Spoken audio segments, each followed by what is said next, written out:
ये तो हमारे साथ रांची से शहनवाज भी जुड़े हुए हैं। शहनवाज, हेमंत सोरेन भी पहुंचे इस विपक्षी एकता की बैठक में। क्या लग रहा है ये जो एक कवायद की जा रही है तमाम क्षेत्रीय पार्टियों को जोड़कर, तमाम पार्टियों को जो एंटी बीजेपी हैं या एनडीए के खिलाफ हैं, जो उन सबको एकजुट किया जा रहा है, राहें इतनी आसान नहीं होंगी। आज जिस तरह से नीतीश, तेजस्वी और लालू निकल के, भले वजह बताई जा रही है कि उनकी फ्लाइट थी, लेकिन प्रेस कॉन्फ्रेंस में वो नजर नहीं आए। उम्मीद की जा रही थी कि नीतीश को संयोजक बनाया जाएगा, लेकिन ये भी इतनी आसान राह नहीं है। उन सब के बीच में झारखंड की जो पार्टी है, अभी सत्ताधारी पार्टी जेएमएम, वो कहां पर नजर आ रही है इस विपक्षी एकता की बैठक में? उसका कितना वजन दिख रहा है? बिल्कुल, इस बात में कोई शक नहीं है कि झारखंड मुक्ति मोर्चा ये शुरू से कहती रही है कि एनडीए के खिलाफ जो भी अलायंस तैयार होगा उसमें वो बढ़ चढ़कर शरीक होगी, बढ़ चढ़कर हिस्सा लेगी। यही वजह है कि पहली बैठक जब पटना में होती है तो खुद उसमें मुख्यमंत्री हेमंत सोरेन शामिल होते हैं और उस सभा को भी वो संबोधित करते हैं, बातचीत करते हैं और कहीं न कहीं ये बातें मीडिया में भी आती हैं। आज जब बेंगलुरु में ये बैठक 2 दिवसीय हुई, उस बैठक में मुख्यमंत्री हेमंत सोरेन की जो बैठने की जगह थी वो बिल्कुल प्रोमिनेंट जगह पर बैठे हुए थे और टॉप लीडरशिप के बगल में बैठे हुए थे। ये दीगर बात है कि जब साझा प्रेस कॉन्फ्रेंस हो रहा था उस दौरान झारखंड के मुख्यमंत्री हेमंत सोरेन को बोलने का मौका नहीं मिला, लेकिन जो प्रोमिनेंट लीडर थे तमाम लोगों ने अपनी बातें रखी हैं। यहाँ तक सीट शेयरिंग की बात है तो आपने सुना होगा जो वहाँ पत्रकार मौजूद थे, चाहे नेशनल हो या फिर रीजनल जो पत्रकार थे, उन लोगों ने इस बात को प्रमुखता से उठाया कि आखिर सीट शेयरिंग का फॉर्मूला क्या होगा, उसका क्या मापदंड होगा। तो जो कांग्रेस के जो राष्ट्रीय अध्यक्ष हैं मल्लिकार्जुन खड़गे, उन्होंने साफ तौर पर कहा कि 11 सदस्यीय एक कोऑर्डिनेशन कमेटी, एक समन्वय समिति बनेगी और ये कमेटी बैठ करके आगे की चीजों को डील करेगी, आगे चीजों को हल करेगी। तो ये समिति कब गठित होगी? तो जब नेक्स्ट बैठक मुंबई में होने वाली है, उस बैठक में कहीं न कहीं इस कोऑर्डिनेशन कमेटी का जो रूपरेखा है, जो आकार प्रकार है, वो जाहिर हो जाएगा और 11 लोग कौन लोग होंगे, कौन उसमें शामिल किए जाएंगे, कौन बाहर रह जाएंगे, तो इन चीजों को मुंबई की बैठक में कहीं न कहीं स्थिति स्पष्ट हो जाएगी। लिहाजा आज बिल्कुल इस बात में कहीं न कहीं कंक्रीट जो उम्मीद थी कि आज सीट शेयरिंग को लेकर के कुछ बातें सामने आएंगी, खड़गे जी ने उसको डिनाई किया और ये बताया कि ये बहुत बड़ा इश्यू नहीं है, हमारे लिए इश्यू है देश को बचाना, लोकतंत्र को बचाना, इस समाज को बचाना। लिहाजा अगली बैठक जब मुंबई में होगी, उस बैठक में जब 11 सदस्यीय कोऑर्डिनेशन कमेटी का गठन किया जाएगा, ये कमेटी आगे की चीजों को डील करेगी, चाहे सीट शेयरिंग का विषय हो या आखिर लोकसभा चुनाव किस फॉर्मेट में लड़ना है, कहां लड़ना है और किससे लड़ाना है, इन तमाम चीजों पर अगली जो बैठक होगी उसमें तय होगा। लिहाजा झारखंड के संदर्भ में, क्योंकि झारखंड में लोकसभा की बहुत ज्यादा सीटें नहीं है, मात्र 14 सीटें हैं, लेकिन इसमें से 12 सीटें अगर एनडीए के पास है और यूपीए के पास मात्र 2 सीटें हैं, तो ये कहीं न कहीं मैटर ऑफ कंसर्न है यूपीए के लिए, जो अब इंडिया के नाम से जानी जाएगी। लिहाजा अब कहीं न कहीं उन 12 सीटों को कैसे यूपीए अपने खेमे में लाए और कंप्लीट 14 लोकसभा सीटों को अपने खाते में लाए, इसको लेकर के मुंबई की बैठक में जब सीट शेयरिंग की बात होगी तो उसमें कहीं न कहीं सीट वाइज एक-एक सीट पर चर्चा होगी और उसके बाद जब झारखंड में 3 जो दल हैं जिसमें जेएमएम, कांग्रेस और आरजेडी है, इन 3 दलों के बीच में सीटों का विभाजन कैसे होगा, सीटों की रूपरेखा क्या होगी, उस पर स्थिति और स्पष्ट होगी। प्रदेश इकाई के नेताओं से जो हमारी बातचीत हुई है, चाहे जेएमएम के लोग हों या फिर कांग्रेस के लोग हों या आरजेडी के लोग हों, उन तमाम लोगों ने कहा है कि ये दूसरी बैठक है और इस बैठक में ये उम्मीद आप नहीं कर सकते हैं कि सीट शेयरिंग को लेकर कोई स्पष्ट फॉर्मूला सामने आ जाए। यही बात खड़गे ने भी कहा और ये बताने की कोशिश की कि अगली बैठक में इन चीजों को लेकर के हम आगे बढ़ेंगे। लेकिन तमाम जो बैठक में जो प्रोमिनेंट लीडर थे, तमाम लोगों ने एक सुर में कहा कि बैठक बहुत फ्रूटफुल रही है, बहुत कॉन्क्रीट रही है और कहीं न कहीं एक मैसेज देने में कामयाब रही है। जी राजीव, आपसे समझना चाहेंगे क्या प्रधानमंत्री का कैंडिडेट कौन होगा? टीम इंडिया की बात अगर करें तो ये बड़ा मुद्दा रहेगा या फिर मुद्दा सीट शेयरिंग का रहेगा? क्या लगता है आपको, ज्यादा बड़ा मुद्दा क्या रह सकता है विपक्ष की बैठक में या विपक्ष की एकता में? सीट शेयरिंग का जो मुद्दा है आसिया, वो सिर्फ इंडिया के लिए ही नहीं, यानी कि महागठबंधन के लिए नहीं, बल्कि एनडीए के लिए भी एक बड़ा सरदर्द होगा। अब देखिए, मैं बिहार की अगर आप सियासत की बात करेंगे तो बिहार में जीतन राम मांझी, उसके बाद चिराग पासवान, फिर चिराग पासवान के चाचा हैं वो। शहनवाज जी, आपके पास लौटूंगी, फिलहाल अभी राजीव जी जवाब दे रहे हैं, सुन लेते हैं उन्हें। जी राजीव जी। उपेंद्र कुशवाहा और इसके बाद आपको जो वीआईपी पार्टी के अध्यक्ष मुकेश सहनी, उनकी भी बात चल रही है। हालांकि उनको इनवाइट नहीं किया गया था इस बैठक में, लेकिन अगली बैठक जो होगी मुझे निश्चित तौर पर उसमें मुकेश सहनी भी पार्टिसिपेट करेंगे। तो बीजेपी के लिए भी एक बड़ी चुनौती होगी बिहार में सीट शेयरिंग को लेकर के, क्योंकि जिस तरीके से पार्टियां शामिल हो रही हैं बीजेपी के भीतर, अंदाजा आप लगाइए कि महागठबंधन को जवाब देने के लिए ही आज एनडीए की तरफ से बैठक बुलाई गई थी और उस बैठक में 36 पार्टियों को इन्वाइट किया गया था। तो अब 36 पार्टी में से अगर आप एक सिर्फ बीजेपी को छोड़ दें तो बाद बाकी 35 पार्टियों के साथ सीट एडजस्ट करने में निश्चित तौर पर एक बड़ा बखेरा खड़ा होगा। और मुझे लग रहा है कि बिहार में कम से कम जो मुझे जानकारी है उसके मुताबिक बीजेपी ने कहा है कि मैं बीजेपी 30 सीटों पर चुनाव लड़ेगी। तो 10 सीट पर मुझे नहीं लगता है कि जो बाद बाकी बची हुई पाँच पार्टियां हैं वो कंप्रोमाइज करेगी, क्योंकि चिराग पासवान और उनके चाचा की अगर आप बात करेंगी तो अभी ऑलरेडी 6 सीटिंग एमपी हैं उनके साथ। तो इसके बाद उपेंद्र कुशवाहा, जीतन राम मांझी, मुकेश सहनी जैसे जो लोग हैं, क्या वो सिर्फ 4 सीट पर मान जाएंगे? तो बिहार में ये बड़ा बखेरा ये खड़ा होगा। दूसरी जो महत्वपूर्ण बात है कि अगर आप महागठबंधन की बात करेंगे बिहार के एस्पेक्ट में, तो उसमें भी आप देखिए कांग्रेस जैसी पार्टियां हैं, आरजेडी है, जदयू के ऑलरेडी 16 सीटिंग एमपी हैं यहाँ पे। तो मुझे नहीं लगता है कि जदयू कंप्रोमाइज करेगी 16, चूंकि ऑलरेडी 16 उसके सीटिंग एमपी है। आरजेडी की किसी भी कीमत पर 15 से कम सीट उसको नहीं, आरजेडी भी नहीं चाहेगी। इसके अलावा कांग्रेस जो है वो कम से कम कहेगी कि भाई मैं 10 सीट पर चुनाव लड़ूंगा। इसके अलावा जो वाम दल की 3 पार्टियां वो भी कम से कम 1-1, 2-2 सीट भी चाहेंगी। तो सीट शेयरिंग को लेकर के जो बवाल है वो निश्चित तौर पर आने वाले दिनों में एनडीए और महागठबंधन यानी इंडिया में 26 पार्टियों के गठजोड़ से इंडिया बनी और 36-38 पार्टियां हैं एनडीए के पाले में, तो ज्यादा सिरदर्द किसके लिए होगा? देखिए, हमारा तो जो गठबंधन है ये पूर्व में भी आपको पता है कि हमारी पूर्व में भी गठबंधन रही है। और एक समय तो आदरणीय हमारे अटल जी ने तो 25 गठबंधनों की सरकार, 25 दलों के गठबंधन की सरकार बखूबी 5 साल तक चलाई थी। और अभी पिछली बार एनडीए गठबंधन में भी लगभग ये साथी जो अभी हैं वो लगभग सभी उसमें थे। तो कहीं लेकिन तब विपक्ष एकजुट नहीं था आनंद जी। इस बार मुश्किलें हैं आप लोगों के लिए और इस चीज को समझ रही है पार्टी, इसलिए आज ये बैठक बुलाई गई थी।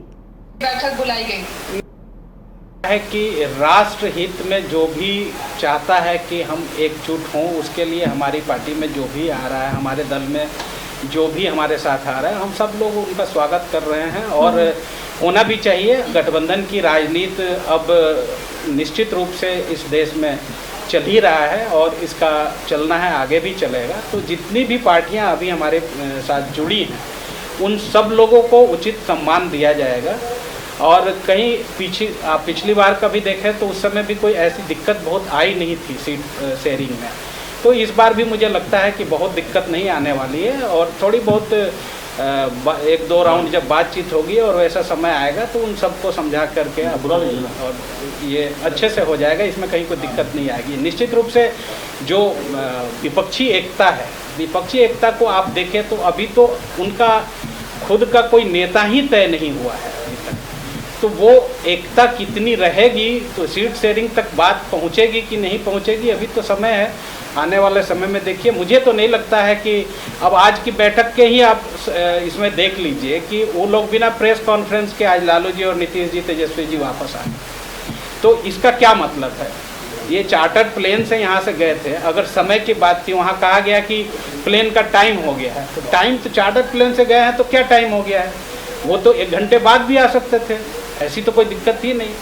तो अब आप समझ लीजिए कि उन लोग का गठबंधन कितना आगे चलेगा, ये अभी तो यही तय नहीं है। अभी महाराष्ट्र में जो बैठक होनी है आगे, उसमें अभी संयोजक भी तय नहीं हुआ। नीतीश जी तो बड़ी उम्मीद के साथ गए थे, लेकिन वहाँ आप आज की बैठक पे अगर आपने ध्यान दिया होगा तो आप ध्यान दीजिएगा कि बैठक की शुरुआत खड़गे जी ने किया और बैठक का अंत राहुल जी ने किया। इसका मतलब इस पूरे बैठक को कांग्रेस ने हाईजैक कर लिया। यानी नेता तो कांग्रेस का ही है, वो लोग मान रहे हैं कि नीतीश में, लालू में और बाकी जितनी भी इसके गठबंधन की पार्टियां, इन लोग का कोई औचित्य है नहीं। ये राजीव जी से समझना चाहेंगे। राजीव जी, ये सभी चर्चा भी हम लोग कर रहे थे कि भले ही कांग्रेस बोली पीएम के उम्मीदवार नहीं होंगे राहुल गांधी, लेकिन जिस तरह से बैठक की अध्यक्षता खड़गे ने की, प्रेस कॉन्फ्रेंस को उन्होंने पहले संबोधित किया और धन्यवाद ज्ञापन राहुल गांधी ने दिया, ये सब क्या इशारा करता है? क्या अभी भी जो नीतीश ने जिसकी शुरुआत की, विपक्षी एकता को एकजुट करने की जो शुरुआत की, उसकी लीड लेते हुए कांग्रेस नजर आ रही है? मैंने आपको बताया कि मल्लिकार्जुन खड़गे ने आज विधिवत एक बयान दिया और यह कहा कि राहुल गांधी प्रधानमंत्री के उम्मीदवार नहीं हैं।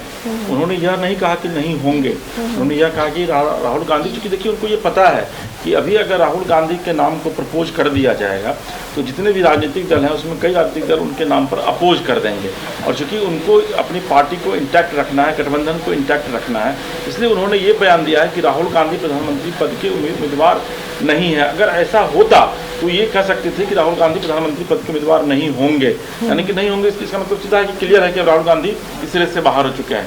दूसरी जो महत्वपूर्ण बात है कि हिमाचल और कर्नाटका ये जीतने के बाद कहीं ना कहीं से अब ये लग रहा है कांग्रेस को कि भाई कांग्रेस की स्थिति जो है वो पहले की तुलना में ज़्यादा मजबूत हो गई है राष्ट्रीय स्तर पर। आप अगर वोट परसेंटेज की भी बात करेंगे तो निश्चित तौर पर वोट परसेंटेज जो शेयर है उनका हिमाचल और कर्नाटका में बढ़ा है। बीजेपी जहाँ पर पहले थी उनका बीजेपी का घटा नहीं है, लेकिन कांग्रेस का बढ़ा है। कांग्रेस इससे काफ़ी ज़्यादा उत्साहित है। अभी जो पश्चिम बंगाल में जो पंचायत का चुनाव हुआ है उसमें आप देखेंगे कि टीएमसी के खिलाफ कांग्रेस ने चुनाव, वहाँ के कांग्रेस के जो मित्र प्रत्याशी थे पंचायत में वो चुनाव लड़े थे। तो ये तमाम जो समीकरण बन रही है या फिर ये तमाम जो चीज़ें वो ये बता रही है कि आने वाले दिनों में भी भले ही महागठबंधन की यह बैठक हो जाए, उसका नामकरण इंडिया कर दिया गया हो, लेकिन वाकई में महागठबंधन इंडिया नहीं बन पाया है अभी तक, क्योंकि इंडिया का मतलब भी होता है कि भाई एक देश है जहाँ पर कि पूरी तरीके से डेमोक्रेसी है, लागू है, डेमोक्रेटिक कंट्री है, उसका एक नेता होता है। यहाँ पर आप देखेंगे कि एक ऐसा इंडिया बना है जहाँ पर कई नेता हैं, लेकिन उस नेता का वास्तविक में चेहरा कौन होगा ये भी खुलकर क्लियर नहीं हो पा रहा है। लेकिन इस वक्त में जितना तय है आसिया, जो आपका इसके पहले भी जो सवाल था वो सवाल और इस सवाल, अगर आप इस दोनों सवाल को देखेंगी उसका सिर्फ एक ही जवाब है कि न तो महागठबंधन के भीतर यानी कि इंडिया के भीतर आने वाले दिनों में सीट शेयरिंग को लेकर भी विवाद बढ़ेगा, और चेहरे को लेकर के विवाद निश्चित तौर पर अभी से ही बढ़ता हुआ दिख रहा है। क्योंकि आज जिस तरीके से लालू प्रसाद यादव, तेजस्वी और नीतीश कुमार जिस तरीके से प्रेस कॉन्फ्रेंस से पहले ही निकल कर चले गए, उन्होंने इससे दो चीज़ें मैसेज देने की कोशिश की। एक तो उन्होंने यह बताया कि भाई पटना में अरविंद केजरीवाल जो है वो इसी तरीके से बैठक से बाहर निकल, पीसी से बाहर निकल कर चले गए थे कि उनकी फ्लाइट जो है वो छूट जाएगी, जबकि वो भी पर्सनल फ्लाइट से आए हुए थे। ठीक उसी तरीके से नीतीश कुमार ने आज एक मैसेज भी देने की कोशिश की है कि अगर आप नीतीश कुमार, लालू प्रसाद यादव और तेजस्वी को अगर आप इग्नोर करके चलेंगे तो आने वाले दिनों में उनका समर्थन आपको नहीं मिल पाएगा। जी, चलिए आने वाला वक्त ही बताएगा कि दोनों खेमों की बैठकें क्या आगे रंग लाती हैं। बहुत बहुत शुक्रिया आपका आनंद जी और राजीव जी, आप दोनों का। शहनवाज जी आप हमारे साथ बने रहें। तो फिलहाल ये राजनीति अब काफ़ी दिलचस्प होने जा रही है। लोकसभा चुनाव से पहले जिस तरह विपक्ष की एकता को मजबूत करने की कवायद हो रही, वहीं एनडीए भी अपने धार दिखाने की कोशिश कर रहा है और दोनों खेमों की बैठकों का दौर अब शुरू हो गया है। बहरहाल बढ़ते हैं आगे, बात करते हैं झारखंड की राजनीति की। शहनवाज हमारे साथ जुड़े हुए हैं। शहनवाज, झारखंड की राजनीति की बात करें इन तमाम बैठकों से अलग, तो यहाँ पर क्या एक बार फिर से लग रहा है छात्र राजनीति अब आगे आ रही? जिस तरह लगातार जयराम गुटिया जितने भी छात्र नेता हैं वो अपनी बातें अब रख रहे हैं और सीधे ये कह रहे हैं कि अब राजनीति में भी वो आजमाएंगे और एक तरह से प्रोजेक्ट किया जा रहा है जयराम को सीएम बतौर सीएम। आजसू की बात करते हैं, वो भी इसी तरह छात्र आंदोलन से उभरी हुई पार्टी थी। तो क्या लग रहा है कि इस बार का जो विधानसभा चुनाव होगा छात्र राजनीति हावी रहेगी, एक मुद्दा, एक फैक्टर बनेगी?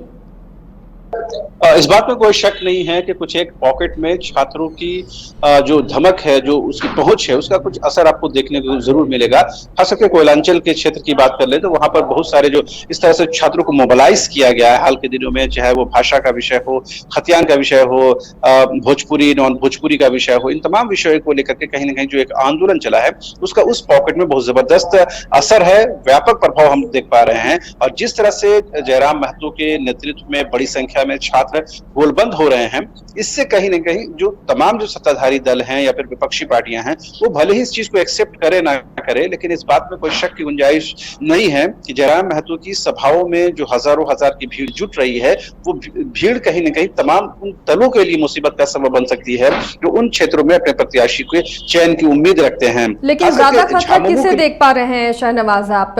जेएमएम को, हालांकि जेएमएम भी मानने को तैयार नहीं, उसका कहना है कि अभी भी यूथ आइकन हेमंत सोरेन है, या फिर इससे खतरा आजसू या बीजेपी, किसको ज्यादा होता हुआ नजर आ रहा है? क्योंकि अभी तो मोर्चा छात्र नेता नीतियों को लेकर सरकार की नीतियों के खिलाफ खोले हुए हैं। आंदोलन हो रहा हो सीधे सीधे राज्य सरकार की, हेमंत सोरेन सरकार के खिलाफ हो रही है, और जल जंगल जमीन का विषय हो, खतियान का विषय हो, भाषा का विषय हो, आदिवासी मुरवासी का विषय हो, ये तमाम जो विषय झारखंड मुक्ति मोर्चा के दिल के बेहद करीब हैं, और इन्हीं विषयों को कहीं न कहीं जयराम महतो टच कर रहे हैं। तो जाहिर सी बात है, सबसे ज्यादा अनकंफर्टेबल स्थिति में अगर कोई आज के दिन है वो झामुमो है। यही वजह है झामुमो की तरफ से लगातार इस बात को कहने की कोशिश की जा रही है कि भले उनकी सभाओं में भीड़ हो, लेकिन हमारे पास जो लीडरशिप है, हमारे पास जो कार्यकारी अध्यक्ष हैं, जो मुख्यमंत्री हेमंत सोरेन है, वो नौजवान है, आज की पीढ़ी को कहीं न कहीं कनेक्ट करते हैं, और उनकी जो नीतियां हैं वो झारखंड के आदिवासियों, मूलवासियों और यहाँ तमाम रहने वाले लोगों को कहीं न कहीं कनेक्ट करता है। यही वजह है, हमारे लिए कोई ये कोई डर या भय या कोई खतरे की बात नहीं है, ऐसा जेएमएम के लोग कहते हैं। लेकिन इस बात में कोई शक नहीं है कि एक तरफ आप देख लें कि जयराम महतो की सभाओं में हजारों की भीड़ जो जुट रही है, और दूसरी तरफ राज्य सरकार के कार्यक्रमों में जो लोग लाखों के तौर पर पहुंच रहे हैं, उनकी संख्या में जबरदस्त अंतर है। इतना ही नहीं, पिछले दिनों जो हजारीबाग में बैठक होती है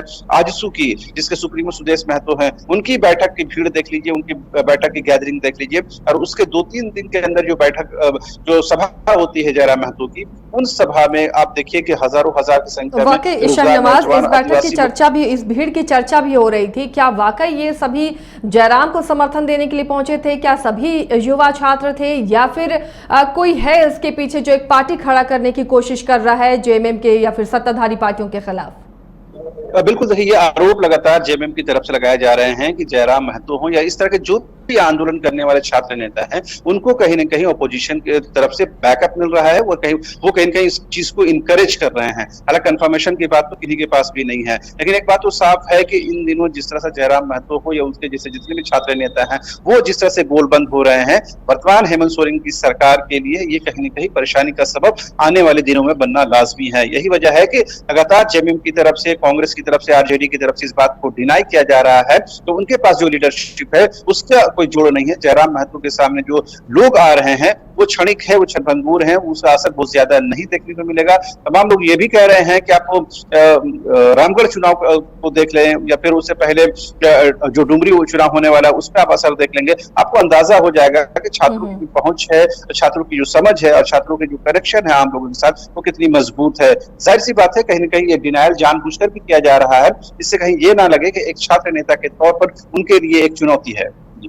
चलिए, शुक्रिया शहनवाज इस तमाम जानकारी के लिए। तो अब राजनीतिक पार्टियों के लिए ये जो नया छात्र आंदोलन शुरू हुआ है, वो कहीं ना कहीं मुसीबत का सबब बनता हुआ नजर आ रहा है, चाहे वो सत्ताधारी पार्टियां हों या फिर विपक्ष की पार्टियां हों, क्योंकि अब एक बार फिर से झारखंड में छात्र राजनीति की शुरुआत हो रही है।